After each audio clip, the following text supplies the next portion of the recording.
Så nu har du været så heldig at få penge tilbage i skat i dag. Og nu siger jeg heldig, og det mener jeg sådan set ikke rigtigt. For det er i realiteten bare dine egne penge, du får tilbage.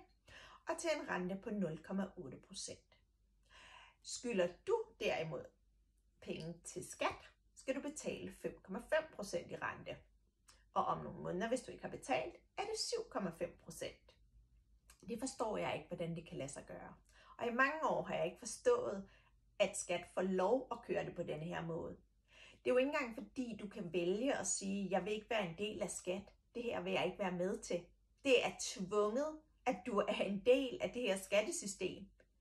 Jeg forstår slet ikke, at de har fået lov og får lov til at lave det her nummer med sådan en stor forskel på renten på indlån og udlån. Altså, jeg vil kalde det teori ved højlys dag, hvis jeg skulle være ærlig. Jeg kan slet ikke se, at de får lov at gøre det. Altså, hvordan er der ikke nogen, der har taget fat i det her og sagt, altså måske der kan være en lille forskel, men så meget, jeg forstår det simpelthen ikke. Og jeg synes faktisk, det er ret grotesk. Det er bare min mening om hele det her skatteting. Men det er da dejligt, hvis man har fået noget tilbage i skat.